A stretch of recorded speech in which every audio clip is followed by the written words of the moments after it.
All right. Happy Friday, everybody. I don't know if I'm ever going to stop dancing backstage during that intro song. So I don't know. Probably not. It's very catchy. Anyway, welcome to another episode of Learning Tech Talks, where we are continually exploring the landscape of learning technology while cutting through the fluff and getting the questions answered you need answered. So today I am joined by Noah Zandan, and we're going to be talking about the quantifiable nature of power skills or soft skills or human skills, specifically communication. We'll see where this goes, but I am really excited about this conversation. It's one that I tend to get a little fired up about. So I think we're going to have some fun along the way. But before we get into it, we got to warm things up here a little bit. So for those of you who are just joining, feel free to comment in and share where you are. Noah, why don't you start? Let us know where you are today. I'm calling in from Austin, Texas. Calling in from Austin, Texas. All right. And we talked about this. Snow. You have snow in Texas, which I actually was surprised by that. Is it already gone though, or will it stick around for a bit? It's going to be 68 degrees today here. So you know what? This conversation is over. My wife is from Madison, Wisconsin. And what they say in Texas is if you don't like the weather, wait 5 minutes. Okay. All right. So snow, 70 degrees and sunny. Yeah. All right. All right. Well, you've got a better day ahead of you for being outside than I do. All right. I'm in Waukesha, Wisconsin, as always, sporting my Wisconsin tee or sweatshirt, whatever it is. So before we get into the conversation about this, though, I've got the icebreaker question. Everybody who's watching, feel free to play along. I'm always curious in people's answers because they're always kind of fun. So you can start with this one, Noah, but what is your most used emoji and why? So, like everybody, Christopher, I think I have intention versus reality. Okay. So my reality is one you think you use, but if you actually looked at it, it'd be a little bit different. Probably like a thumbs up or a smiley face, right? It's probably pretty boring. We use Slack, and so there's a lot of times that it's either a fist pump or a thumbs up. I will say my son turns 4 next week, and he is like obsessed with dinosaurs, right? So if he ever gets a hold of my phone, what he will do is just find the dinosaur emoji and just hit it over and over again. So there are a lot of dinosaur emojis. There's actually a really nice green T-Rex dinosaur emoji, and that one's used pretty frequently on my. So if the AI was looking at your pattern of behavior, it would say the dinosaur, but it'd be a little bit of a misrepresentation because it's not necessarily that you're sending out T-Rex to everybody going, hey, happy Friday, rawr, type stuff. It's just more your kid. Okay. Yeah, he loves it. He loves it. Okay. All right. So for mine, I actually, I get the benefit of having a little time to prepare and think about this. So I put some thought into it. Now, I did actually look back in my text messages. I use the laugh so hard that you're crying a little bit, but I use both of them, the sideways one and the straight one. And some of it is because I do tend to laugh a lot. So it's actually appropriate because I do use that a lot and things make me laugh. But then I was actually looking at it and I've noticed that I also have a habit of using the emoji with the, buggy eyes, like gasp, and then also the kind of like, oh, did that just happen? And I feel like maybe 2020 and early 2021, there's a reason that I'm using those maybe a little bit more frequently. I'm still using the laughy face a lot, but yes. Yeah. Okay. Well, here's something that might be interesting. How long until our emojis are actually auto-generated by our emotions? Oh, right? There you go. The phone is watching us. It knows our emotional reaction. So how long until it it's suggesting words when you text, right? How long until it suggests an emoji? Suggesting emojis. All right. All right. Well, there's your prediction. There's your prediction. Let's write it down. We said this on January 15th. We'll see when that starts happening, when it just says, did you mean, okay. All right. All right. Okay. So before we end up talking about emojis the whole time, let's shift gears over to quantified communications. And really what we're talking about is, how technology is transforming this space. But before we get into that, a little bit of background into it. So you're the CEO of the company. Did you grow up and as a kid say, you know what, I want to run a quantifiable behavior change company that uses AI to measure behaviors? Is that what you did, or how on earth did you get there? I think if I knew about AI when I was that young, I would have been, well ahead of the curve. But I would have been doing this call from my private island. yeah. I will say I'm sort of a bit of a chip off the old block. My dad was an entrepreneur. Okay. He started a business in our living room that he took public, and so I saw him. It was a tech market research firm that I saw him build into an incredible company and sort of build the organization like a family. My mom's a teacher, so if you think about what I decided to do is I took what I learned from both of them. My sister's a psychologist, psychotherapist, so it's like I'm not too different than sort of the background I was brought up with, but certainly didn't have a concept for what this was until well into my career, actually seeing the problem in my own skill development. Okay. So it started. Dad was on the tech side. Mom was a teacher. You said, "Hey, you know what? I got an idea. Maybe I can combine these two things together." Yeah. I'm real creative. Thanks. I like that. Okay, but so let's talk about what quantified communications is. Let's just define this a little bit for people so that they understand. Because if you go to the website, you can kind of get a general sense for it, right? The science behind turning potential into performance. But what does that actually mean? Because that might help people understand where this conversation is going. Yeah. So how do you describe it to people when you go, "Hi, I'm the CEO of this company, and this is what we do"? Yeah, so we figured out the behavioral science of what makes someone extraordinary when they speak. Okay. Right? We've studied that for 9 years now for literally hundreds of thousands of people, and that's what we unlock for people. We help people become extraordinary in the way that they communicate, mostly in professional environments, and we have a software platform. We call it a communication performance platform to help people achieve that outcome. Okay, so you've actually broken down the communication, because that was one of the things we were talking about backstage before we went live. Is a lot of times you just hear communication and it's taken at its surface level as just this universal thing, but it's actually a pretty complicated skill. Yes, it is super complicated, and there's interpersonal and intrapersonal and public and mass and digital and social, and there's all these different components to it, not to mention demographics and audience expectations. So it is not a simple answer. But there are patterns of success, and you ask anybody, was that person effective in your conversation, or is that CEO a great communicator? They can tell you yes or no, right? It's something intuitively we know, but then you ask them why. They probably have a high level why, but you ask them really why, and that's where it breaks down. Okay.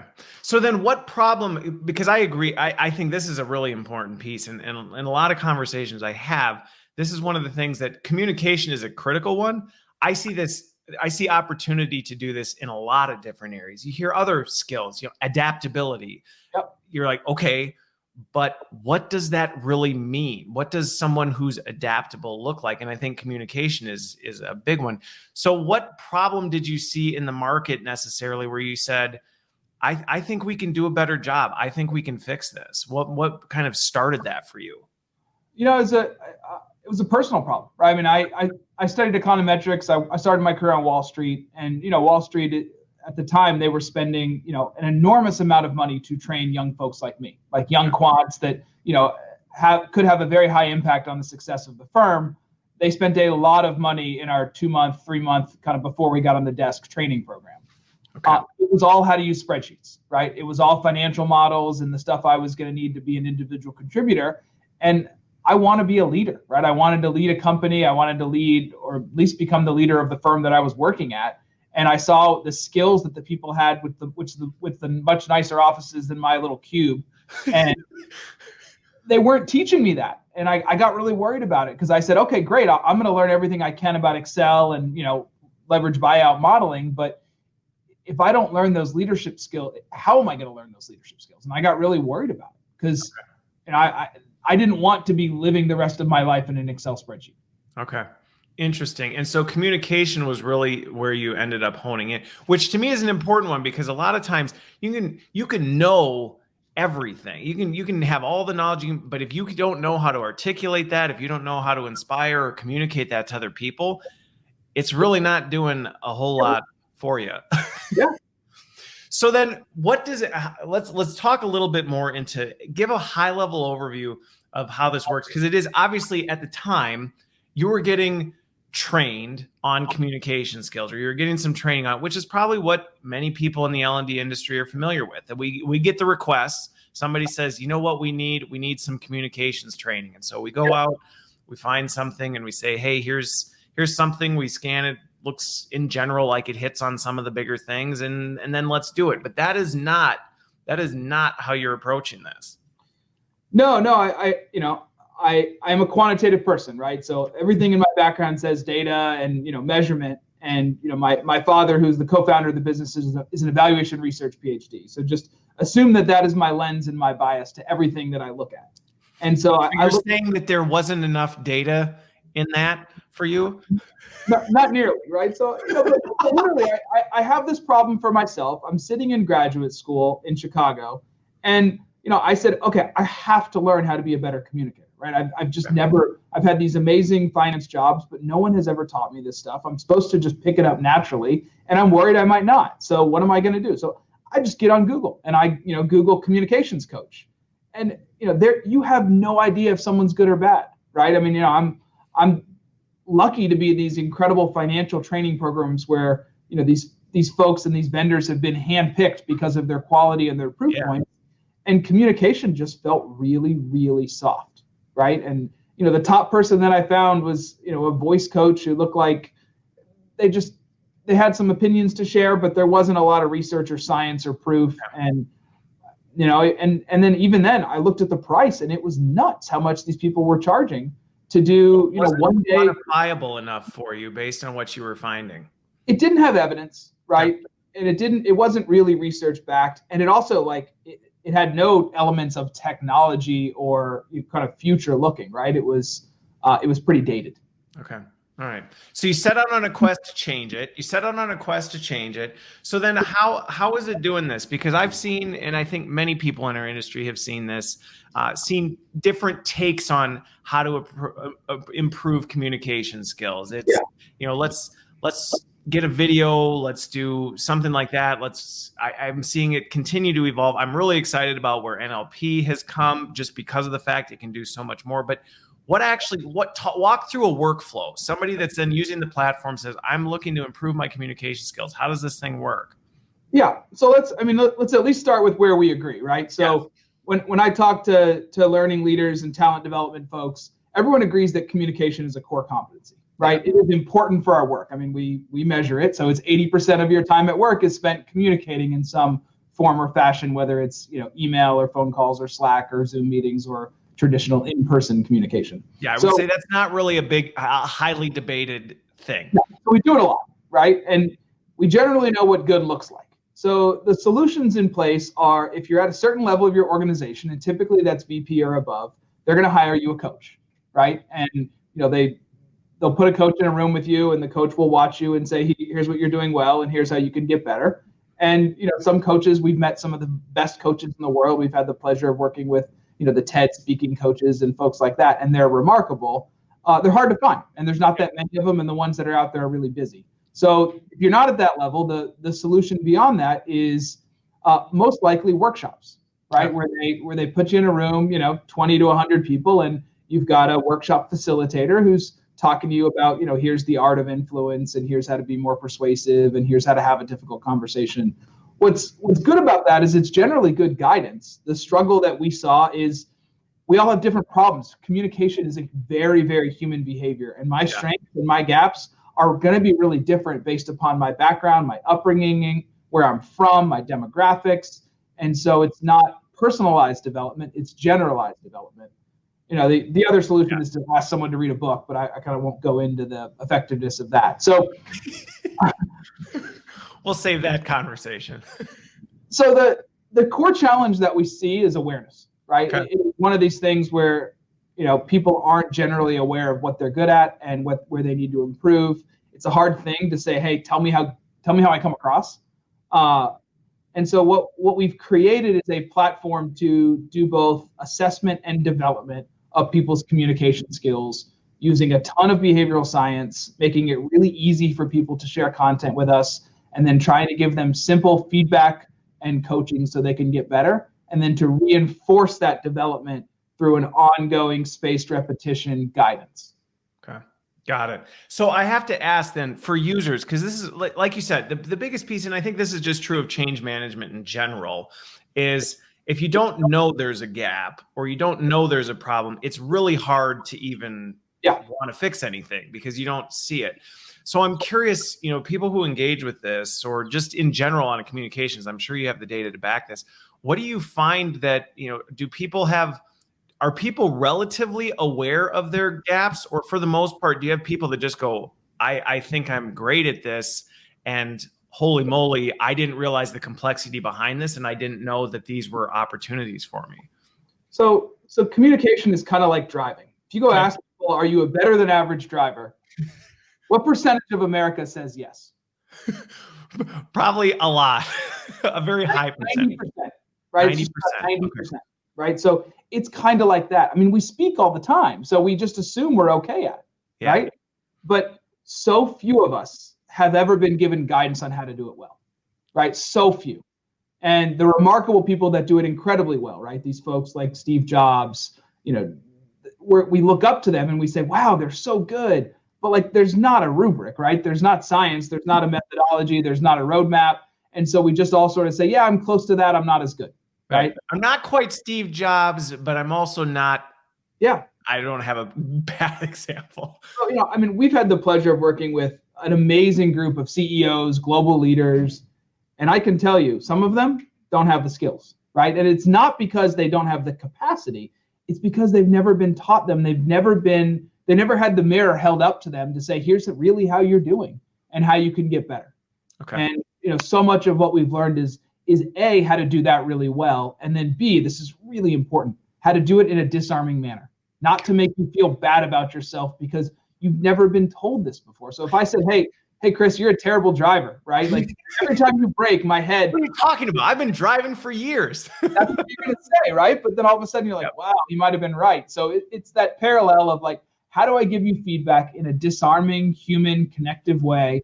But really, I'm here to help you, and I can help you, and then I can immediately show you the impact that's going to have. Well, I love that you highlight that point, because that was actually going to be one of the things that I jumped into on this, is that so often we talked about this, is that really the goal to getting better is you have to look in the mirror. You have to be able to look in the mirror and objectively see what's there. And that's not always a fun exercise. That's not always a fun exercise to do it, to say, especially something that you think you're pretty good at. There's nothing worse than thinking you're pretty good and then looking in the mirror and going, yikes, I'm actually not that good at this at all. And so that disarming feature, or that capability to say, but that's okay. This isn't a judgment of you. This isn't oh, well, now we're stamping you are this way. No, this is where you are so that we can get you to here. And this is the journey that we're going to take you on. Yep. Now, I have to imagine, and this kind of goes into some of the challenges or things that I'm sure you have to work with people on. The technology can do that to a degree, but there's also some change management and communication that has to happen from the organization, because if you have a culture that your employees are already a little like, I don't necessarily trust this, that's going to be a bit of a barrier that you have to overcome to help people know, no, this is designed to help you. This is not designed to critique and push you down, but to actually build you up. Yeah. I was lucky. One of the folks that I've met along my journey is a guy named Mark Newman. Mark started HireVue, and one of the great pieces of advice he gave me early on was, you got to decide as an organization, what is your DNA? Are you an assessment platform or are you a development platform? He's like, just pick, because if you don't pick and it's not clear, then people aren't going to know, are you here to just like purely assess and judge and evaluate, potentially monitor, or are you here to help us, right? And Mark and I went back and forth quite a bit about what's better, what are the long-term advantages in business models, and what's the software capabilities that you have to hit both marks. And we are clearly in the development category. So we are not just a measurement monitoring company. We really want to help people get better, and we know we can change your behavior if you're willing to go on the journey with us, and your organization supports that and doesn't expect us just to magically perform this without any input. Wait, you mean you don't just turn it on and that's it? I thought that was it. No, what the heck? I thought that was the whole thing here. Okay, all right. Well, no, but to your point, I think there's more to it to just really think through. But I think it's interesting you bring that up, that intentional distinction between, because there are organizations, there are platforms that they're an assessment platform. It's Sure. essentially designed to say, we need to know where people are so we can make a decision, right? We need to make a decision. And so we need an assessment of this. And then there's the category of, well, we need an assessment, yes, but the intent of the assessment is to grow a plan for development to bring people and move them along the continuum. So you fall in the latter. We do, and it's a challenge, right? Because if you think about the people, the L&D leaders, right? A lot of times they truly want ongoing assessment. The users desperately want development, right? So if you're a user on our platform and all I do is assess you and I kind of don't even tell you how you did, right? That's a pretty frustrating experience. And so we're very intentional about, we are here to help. We're here to improve people's behavior. We want to create those outcomes for the leaders, the L&D leaders, but we really want to support the users along their journey. What's interesting about that you bring that up in terms of and I think this is an opportunity, is that the assessment piece without the feedback and the development, whether you're talking about communications or anything in general, it really does fall apart when you miss that step. And it actually also creates, to me, that's one of the biggest things that creates some of the skepticism from your end users around, well, what are you doing with this? You had me do this assessment. Totally. Like, for what? What? Now you have this detail. What are you doing behind the scenes that I don't know about? And the reality is, when people don't know, they don't assume the best. At least that's not my experience. When people don't know, they're not like, I'm sure it's great. I'm sure they're planning wonderful things with all this information. So I think that is an important component that you then integrate in so that people understand what they're doing. I think sometimes we're afraid to tell people because we're afraid of how they'll respond or react. Yeah. It's like, people are adults. They want to know. They care about their development as long as they know that it's done well and it's done with their best interest in mind. Absolutely. I mean, there's a lot to unpack there, but essentially it comes down to one word, which is trust. Trust. Right? Do I trust that my organization is doing this to support me instead of evaluate me? And also, do I trust this platform that they're doing it as intelligently and fairly and without bias, and they're trying to be as transparent as possible about the evolution and frankly the gaps in our capabilities of doing this. Yeah. And if we can generate that trust on all sides, then we're doing something right. And I think that's where in my years of doing this, that's been one of the things that I've found is just as important, and equally the responsibility and accountability falls on me and my team to say, how are we making sure that that's happening? Because if it doesn't, you'll see this. You'll see organizations not do that. Then the tech doesn't meet its mark. Well, and then the tech gets blamed. Oh, see, the platform didn't work. And the reality is, you never had a fair shot. It never had a chance to be successful in that. So I want to shift gears a little bit because I'm curious just your take. You've got all this data. You're clearly a quantitative person, so I'm sure you're going to have an answer for this.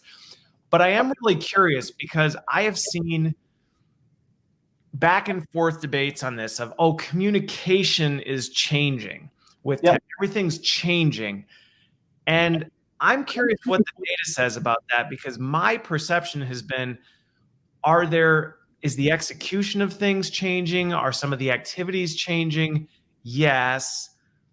But at the core, there really still is a lot of common ground that is holding true, just being played out in different ways. So I'm curious, what does the data show on this in terms of, all right, we're now in this more digital age. Has communication dramatically changed? That's a hard question. Thanks. Time. Here's where I'll start. The goal is the same, right? Our goal as people is human connection, right? Every day I wake up and I'm looking for great human connection from my family, from my friends, from my, coworkers, from anyone I meet, right? If I go get a coffee, I'm looking for a good human connection from the person who's checking out. So it's like the goal is still the same.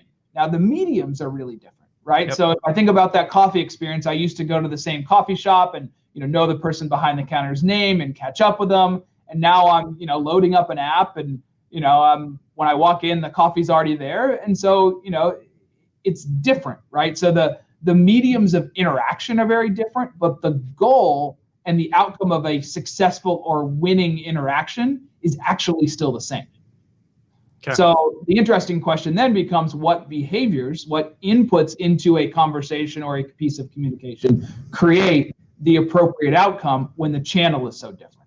So if I'm, what we saw interestingly, right, if we look at like the same person doing a Zoom meeting versus an in-person meeting, right, what is the difference in their effectiveness in their behavior? Really interestingly, people are terrible at eye contact with a camera, right? It's not fun to stare at your camera. We're actually much better at using our voice digitally than we are in person because we're so used to talking on a phone all the time. And so people use way more vocal features, better vocal interactions digitally than they do in person. And we're just learning this stuff, right? As the channels evolve and as we measure so many people's behavior and then look at what makes it effective, there are definitely differences in trends. Obviously, the adoption of technology is changing things very rapidly, as well as, unfortunately, a shortening attention span for all of us because we're just overwhelmed with these inputs of information. Okay. So it's interesting you bring that up because, again, I tend to be more I love to see the data behind it, but I also just love to kind of observe experiences that people have. And then to your point, dig beneath that because it has been really interesting. Back before COVID was even a thing, I always was a big advocate that you can build human connection. You can build relationships in the digital age. There are ways that you can do this. And I think until 2020, there were a lot of people that just went, no, you can't. It's just, you just can't. And yes, if you're trying to do, and this is where I'm going to go with this in terms of how you're thinking about, if you're trying to do the same thing you were doing in the one medium and you've literally just moved it over to a different medium, then yes, absolutely 100% you are going to fail pretty much every time. So to your example, if you're trying to run a Zoom meeting the exact same way you ran the meeting when you were in the office in the conference room, everyone is going to say, I hate Zoom meetings. This wasn't effective. I feel like I didn't get as much done or it didn't have the same impact that it did when we were in person. Then don't get me started on the nostalgia effect that kicks in and people start longing for the very things that they've hated and talked about hating for years and years and years. But if you actually decrypt that and say, what was it about that experience that really created that connection or drove this impact or got us to this point? Let's actually study what that was. And then let's break that thing down and say, well, how can we then translate that into this different world? Then the answer is you can, which is what you're talking about with the communication piece is you're doing it differently. This is a completely different approach to what most people would be comfortable with. Yeah, we did a big survey with HBR. 86% of people said they're satisfied with their communication right now via video conference. Wow. And 70% think they're going to use it the same amount or more once we're allowed back in the office. Okay. So it's changing, right? And we're all getting used to these changes. And a lot of these changes remarkably are advantageous to us, right? Introverts are so much happier talking in front of their computer in the comfort of their home than they are in a big office meeting room, conference room. They're not going to speak up. And so they feel, the communication, if you look, people feel way more included. Now there's challenges, right? I mean, becoming more memorability is hard. Attention span is hard. It's pretty easy for me to click on another tab and just start going somewhere else in my head. But generally these trends are here to stay because they've been pretty cemented and there are significant advantages to a lot of them. Okay. Well, and I think that's this we won't go into this debate, but this is where you start to hear the whole, well, what does this mean for the future? Is everybody going to go back? Are they not? The reality is I think everybody's going to have more opportunity to do what works best for them, be the best version of you. I think the part that's interesting about digital communications, and I'm curious your take on this, is that what I saw with communications when 2020 hit was the assumption that you said where 90% of people probably think they're great communicators.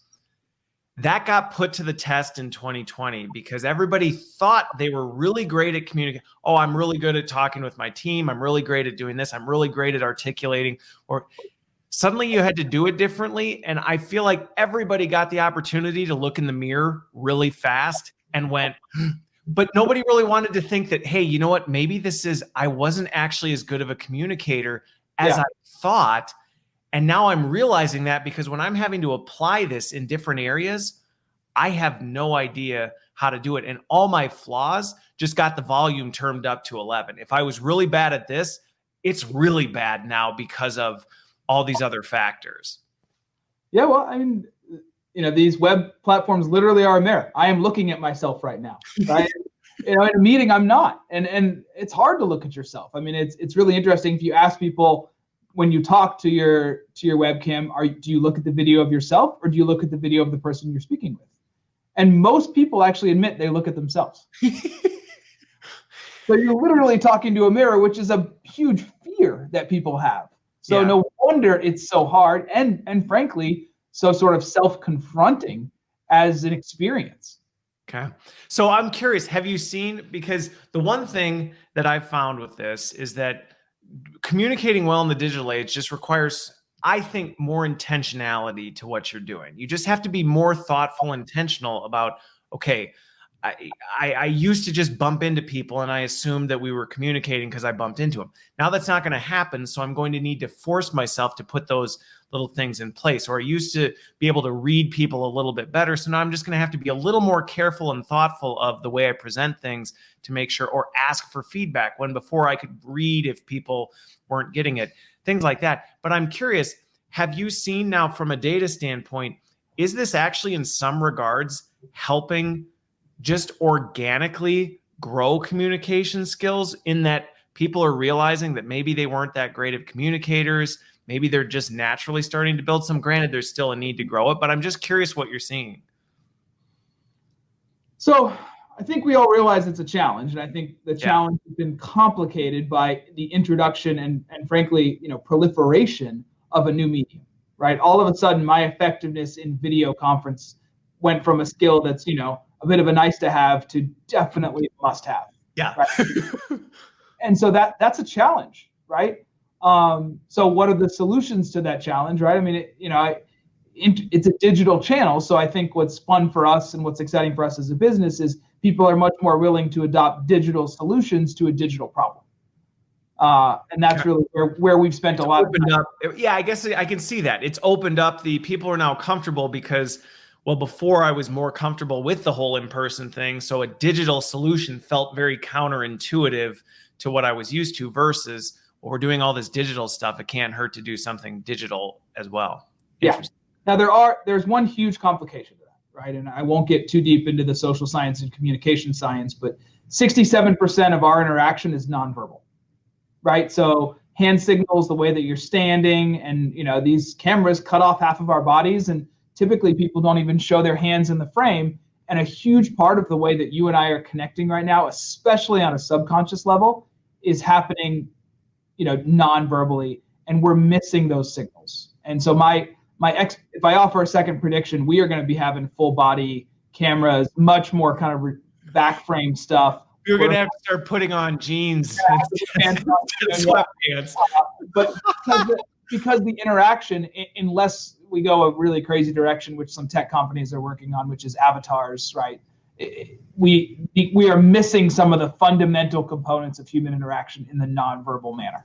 Yeah, interesting. What's funny, I will be interested to see that prediction play out, because I've actually toyed with the idea of, could I set up some sort of camera system, since I'm on live stuff so much and just on webcam, so that I could walk around the room and things like that versus sit in the chair. But there's not a lot of solutions out there that actually allow you to do that very well. So I know an incredible professor at Harvard Business School named Ethan Bernstein, who literally did that. He literally set up a virtual Zoom environment where he can put his entire class up. He sort of replicated the classroom, and he can stand up, he can move around. He has multiple cameras that intelligently capture him. Make him look like he's on a movie studio. Okay. A wonderful experience to watch, because you get to feel so much more of his physical presence, which is the part that is generally missing for us in some of these, kind of seated facial framed interactions. Yeah. Well, and I think there's the other component of it, which is, and I think this is something that in learning and development we've also had to do, which I've actually seen some interesting developments in the development of kind of listening, which people are still a little weird about it, the idea of Alexa hearing what you're doing and all this and what's going on. But I've actually explored and experimented with some interesting solutions that listen to the dynamics of conversations and then actually provided feedback to people on, you talk too much. Yeah. Things like that, like you talk too much. You don't let other people, you never ask questions, things like that, to help people understand that part of communication is listening. That's the thing that's a little bit ironic, is so often people think communication is running your mouth the whole time. And it's like, no, actually it's not. Yeah. And we do all that stuff, by the way. We do all those interaction signals, and we do listening. And, you know, the biggest thing about listening is it's not listening so you know what to say next. It's actually listening to understand and really say, what is Christopher trying to share with me? What is this person, what does this person want me to understand, as opposed to how can I effectively respond when it's my turn to speak again? Okay. Not just waiting for them to finish theirs. So it's actually, to some degree, you could say, if you're looking at that holistic picture, in many regards, it's helping grow empathy as a skill in some regards, to be able to start to say, I'm communicating, but I'm communicating with purpose and intent to understand, to have a better perspective on things, versus just, I am now a better communicator at convincing you to do what I want you to do, or to tell you the message that I have, which I think is important for leadership skills. Absolutely. Right. We're all searching for connection. It goes right back to if you make an effective connection, it's an effective conversation. And the way to do that is to actually listen instead of just talk the whole time. Contrary to believe. Okay. So then let's talk. I want to go into the AI piece a little bit about this, because this is an area, you know, you talk about the fact you're using AI to do this, which to me, I look at digital tools, I look at technology, I get excited about it because it allows us to do some of this stuff at scale and speed that was just not possible, and add a level of objectivity to it that you didn't have on the other end. Not everybody's on board with that. Some people are still struggling with this whole, I don't know that I really trust a machine to assess such a human skill. That's such a human skill. And you're asking a machine to assess this human skill. How do you kind of combat that? But two, then how does that actually work? And how are you using AI to actually create a superior experience versus a, you know, inferior or more threatening one? Yeah. So it's taken us, you know, we've been working on this for 9 years. So it's not an easy answer. But it all starts with one thing, which is, you're right. The evaluation of effective communication is a human question, right? And so it all starts with our ability to ask that question really well. Was this person effective? Was this speaker effective? Did you trust them? Do you believe in them? Do you find them to be credible and confident? And so what we started with was, we started asking thousands, tens of thousands, hundreds of thousands of audience members that question when we put conversations in front of them, right? And we do it, you know, we tag everything demographically. We're doing it on Likert scales. We're doing it with the, you know, modern scientific statistical methods. And what we built was a database, right? A database of human reactions. And with that, that's a level of intelligence that allows us to then build algorithms against those human reactions. So you start with, you know, exactly what you're saying, which is, you're right. Humans are the best people at judging whether or not the person is effective, because it's a human question, a human answer. Yeah. On the other side of that, though, then you say, okay, well, if I have that outcome, can I start predicting that outcome based upon certain things? And that's really where the AI and the machine learning comes in, which is, okay, if everyone who's trusted does these 3 things, and I can look at the 3 things that they do, then I can unlock that knowledge for people. Now, most likely 1 or 2 of those things are probably pretty intuitive, but always when it comes to data, there's a surprise somewhere. And if you can research validate that surprise, and I can bring something new, then I can start creating remarkable ways to change people's behavior that have never been introduced before, because we've discovered them with the technology. Interesting.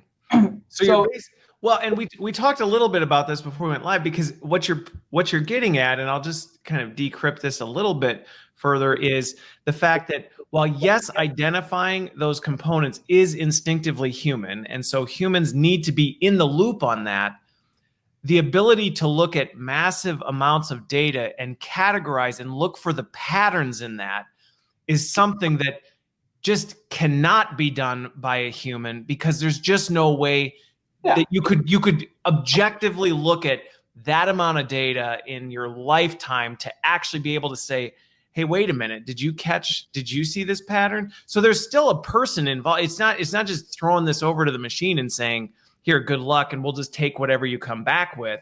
It's saying, well, let's use humans to identify what are those core capabilities. Let's capture loads of data on people to build the database.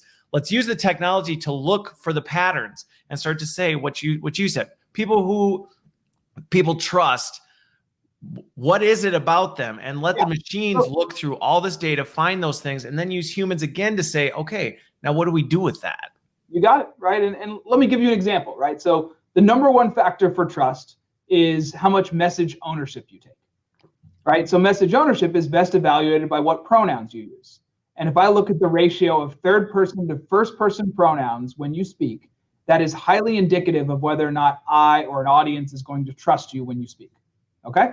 Now, if I'm listening to you speak and all I'm doing is counting your pronouns, then that's not a very fun conversation for either of us. Right. But for a team, it's a really easy problem, right? You run a transcription, you look at the ratio. It's not that hard to figure out. There's chances are, if you're sitting having a conversation and all you're doing is counting the pronouns, you're not paying attention to anything else. Exactly. Our ability to multitask on that would be impossible. But if I unlock that for you and I teach you that, and then I can actually reinforce some behavior change there, if it is a problem for you, then all of a sudden I can make you much more trustworthy. And that's where the ability of the technology to do this easily, in real time, and at scale, and affordably unlocks this learning that a human person, even a great coach, for them to sit there and count pronouns, that's pretty laborious. And most coaches don't even know that insight because they've never studied the data, and this stuff isn't found in a bunch of Dale Carnegie books. It's not. Now I just have this picture. Now I just have this picture of an L&D team that has the job title pronoun counter, right? It's this person that just sits at a desk somewhere and is looking at transcriptions, checking off box. Well, you know what? Noah said we and I a lot, and it's this number. Here you go, and then hands it off to somebody else who does something. That would be a terrible job. It would. Let the machines do that, and we can make your life better. Okay. So when you look at, so then that, I think that helps explain how this tech works to be able to do this in a way that is, impactful and quantifiable. I am curious though with this, because how has the tech evolved or advanced recently? Because this wasn't always super easy or consistent or trustworthy, especially when you threw in things like different accents, things like that started to really throw things off. So how have you seen the tech advance? Yeah, so when we started the company, right, there were human transcriptions. NLP has been around for a while. Some voice stuff has been around for a while. There's nothing on sort of facial and nonverbal analysis. So the evolution that we've seen is transcription has become much higher quality. Automatic transcription by a machine is now as effective as a human transcriber. It can be done in real time. Natural language processing has become much more accurate. Vocal mapping, thanks to technologies like Alexa, we're getting really good at that. And then facial microexpression analysis is becoming remarkably effective for looking at nonverbal signals. So we knew everything we wanted to measure, right? This social science research has been around for so long. Ekman developed the facial coding system in the 70s.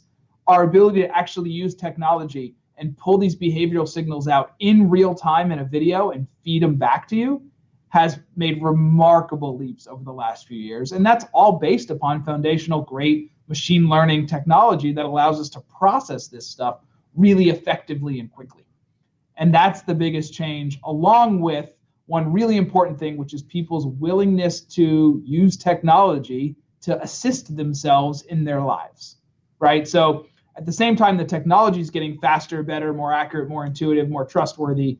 People's willingness to play and trust algorithms and understand that you can do these things the right way, our willingness to adopt has changed too. Okay, that makes sense. Well, and I like that you hit on both sides of that, because it's one thing if the tech gets there, and again, I continue to be impressed with how fast and how quickly it's moving. If you even just look at real-time transcription, sometimes you're like, holy moly, it's literally creating subtitles for things as I'm talking, and it's doing it extremely accurately. So I think that's exciting stuff. But to your point, if there's still this massive skepticism by people about it and their willingness to trust, hey, if it's giving me this feedback, or do I even trust it to give them any of my information to assess, you're not going to be able to build the data sets to actually then put the technology on to actually start to do this. And I think that's where we're just only going to see this stuff get better and better and better as we capture more data, because the more data we have, the more accurate we can get, because we have more data points to compare it to. Well, and here's what's super exciting, right? Obviously in COVID, there's been a fundamental shift in human communication behavior, right? We are now all using these digital platforms all the time. What's fun for us is when you use a digital platform, it's much easier. There's really no intervention for us to capture that video and give you feedback. So instead of asking you to record yourself, or instead of asking you to put a camera on in a conference room the next time you're in a meeting, we can just build technology that easily integrates. You wouldn't even know it's there. It can be to your advantage because it can offer you a recording and a transcription. And that is the input. That's all the input we need to coach you on how to be more effective. Okay. Because it's digital, right? So in a human conversation, it's pretty weird if I say, hey, let's go have a cup of coffee and I want to record myself so I can coach myself to be better. Where's this camera crew at Starbucks? But in a Zoom meeting, that's really easy not not going to be disruptive. Okay.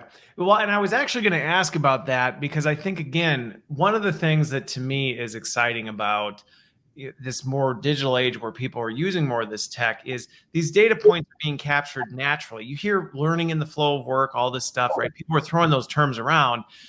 But I think the opportunity is you actually can now with tech truly not need to disrupt people anymore and say, oh, go to this thing, go record a 15-minute version of you doing this.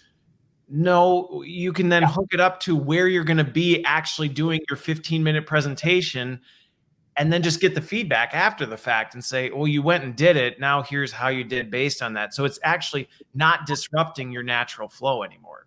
No, not at all. And a platform I aspire, Grammarly, right, is a remarkable platform to help people become better writers, and do it. Most people never even log into their site, right? It's in the flow of your work. It helps you. It's amazing. And Grammarly for video is really kind of how we are building our platform. Okay. Got it. So getting to the point where it's just literally listening and assessing what you're doing and giving you feedback.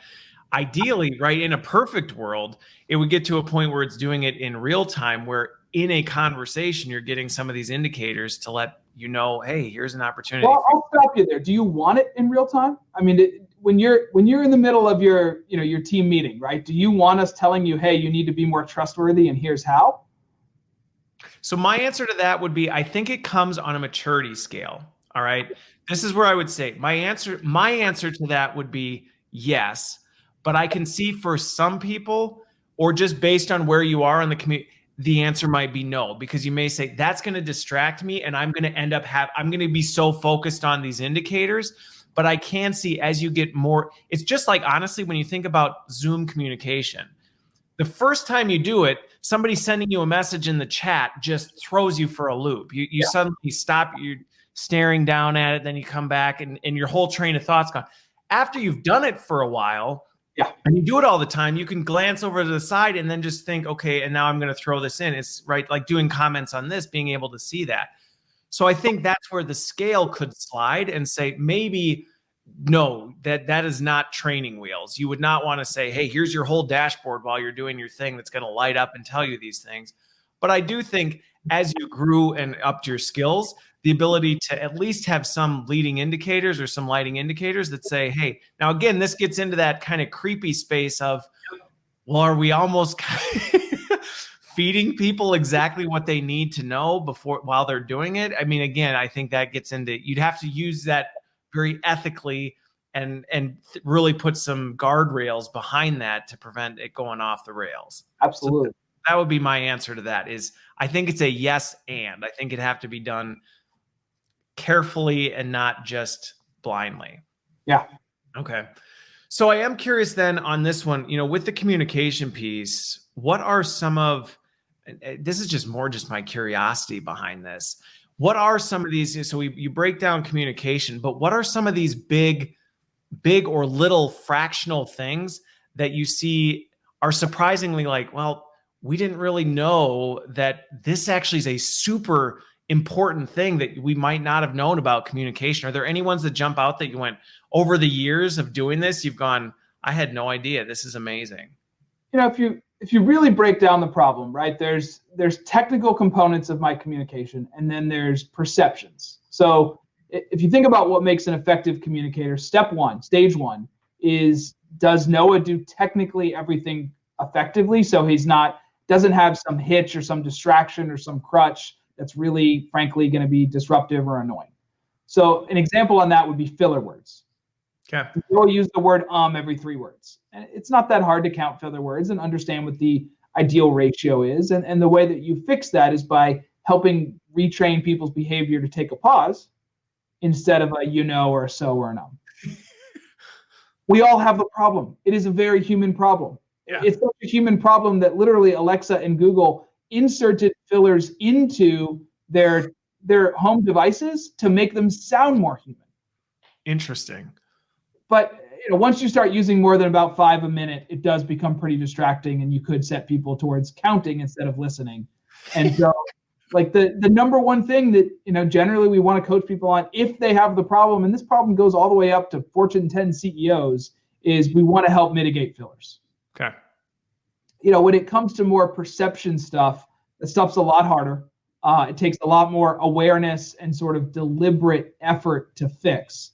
But there are some incredible insights, right? To be authentic, try to match what you're saying to your nonverbal expression, right? If you want to be, there's one of the interesting things that we found is there's a pretty significant gender difference in confidence. And a lot of that has to do with women tend to use a lot more hedging language than men do. And so if we can help women become more aware of that, we can help them, sit equally on a confidence level to men. Okay. One of the other interesting things, the last one I'll share is, if I look at one of the differences between leaders and non-leaders, right? If I look at people that make that jump from individual contributor to manager or senior leader, one of the biggest differences in their communication is how much collaborative language they use. And so the more that you make things collective and talk about we and groups and you're relating, the more likely it is that you'll become more senior in your career. Okay. Interesting insights on that. And I have to imagine some of this stuff probably as part of the growth and development of some of these people, it has to lead to some real internal change and mindset shifts that you go through. Because I have to, just even listening to some of the things you talk about, some of those challenges would be if you on the inside aren't actually thinking this way or don't actually feel this way, and you're trying to communicate something that is vastly different, and the authenticity is just faked authenticity, people can read it like a book. Oh, yeah. They can read it like a book. So that's almost this, we can coach you on how to communicate differently, but at the core, if you're still going against the grain of what you're trying to communicate, that's going to be pushing a rock uphill. Yeah. It's one of the most fun things about what we do is we all know what good looks like, right? An effective, fun conversation or meeting is such a great experience for all of us. We know it can feel really good. Now, the behavioral drivers of that good is what the mystery is. And that's really what we're trying to unlock for people. But the good is pretty obvious. Okay. Interesting. Well, I feel like there's a few other things that I just want to dive into, but I know if I start diving into them, we're gonna go way over on time, and I don't want to do that for your schedule and everybody else's. So maybe we'll have to have a follow-up conversation, because this is fascinating in terms of this piece. But I think one of the things that you hit on that is an important piece, and I think you would advocate for this as well, is that this tool, this tech, this capability, this coaching, it's an enabler, but it is not as simple as, okay, we're just going to do this, turn it on, and magically our organization is suddenly going to be at the top of the food chain as it relates to communication skills. There's there's other components, and even just some of the individuals' willingness to engage and participate in this and be willing to learn and be vulnerable and say, you know what, maybe I'm not that great of a communicator, but I want to get better at it. And so I'm going to use this as a catalyst for my personal development. Is that fair?